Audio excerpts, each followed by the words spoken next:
भारत और पाकिस्तान के बीच युद्ध की घोषणा के बाद इंडियन प्रीमियर लीग आईपीएल को एक सप्ताह के लिए स्थगित किए जाने के बाद टूर्नामेंट को फिर से शुरू करने की योजना पर काम तेजी से चल रहा है।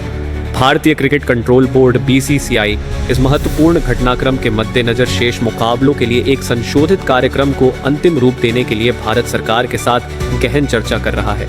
यह सुनिश्चित करना सर्वोपरि है कि टूर्नामेंट सुरक्षित और सुचारू रूप से संपन्न हो।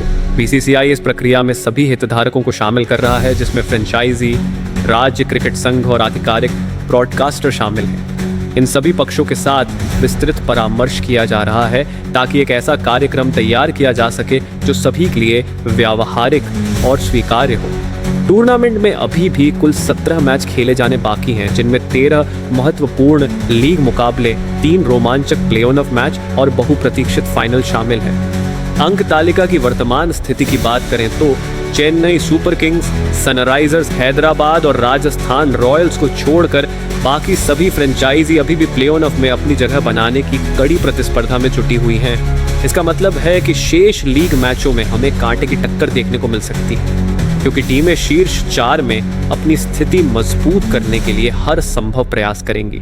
हालांकि टीमों के सामने एक बड़ी चुनौती अपने विदेशी खिलाड़ियों को वापस बुलाना होगा, जो मौजूदा भू राजनीतिक तनाव के कारण पहले ही अपने अपने देशों को लौट चुके हैं। इस संदर्भ में एक रिपोर्ट सामने आई है जिसके अनुसार क्रिकेट ऑस्ट्रेलिया अपने खिलाड़ियों के अधिकारों की रक्षा करेगा ताकि वे चाहें तो शेष सत्र को छोड़ सकें और भविष्य में संभावित किसी भी जटिलता से बच सके। यह देखना होगा कि अन्य देशों के क्रिकेट बोर्ड इस स्थिति पर क्या रुख अपनाते हैं और कितने विदेशी खिलाड़ी आईपीएल में वापसी के लिए सहमत होते हैं।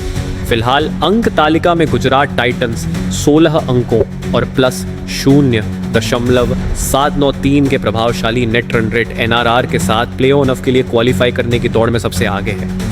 रॉयल चैलेंजर्स बेंगलुरु भी 16 अंकों के साथ कड़ी टक्कर दे रही है, लेकिन उनका NRR प्लस 0.482 है, जिसके कारण वे वर्तमान में दूसरे स्थान पर हैं। पंजाब किंग्स 15 अंकों के साथ तीसरे स्थान पर मजबूती से बनी हुई है, जबकि मुंबई इंडियंस 14 अंकों के साथ शीर्ष 4 में अपनी जगह बनाए हुए हैं। इन शीर्ष टीमों के अलावा अन्य टीमें भी शेष मैचों में अच्छा प्रदर्शन करके प्ले-ऑफ में प्रवेश करने की उम्मीद लगाए बैठी हैं।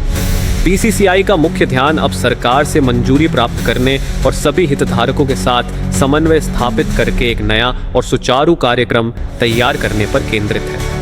विदेशी खिलाड़ियों की उपलब्धता और सुरक्षा सुनिश्चित करना भी एक महत्वपूर्ण पहलू होगा जिस पर ध्यान दिया जाएगा। उम्मीद है कि बीसीसीआई जल्द ही एक आधिकारिक घोषणा करेगा, जिससे आईपीएल के बाकी बचे मैचों के भविष्य पर स्थिति स्पष्ट हो जाएगी और क्रिकेट प्रेमियों को एक बार फिर से इस रोमांचक टूर्नामेंट का आनंद लेने का अवसर मिलेगा।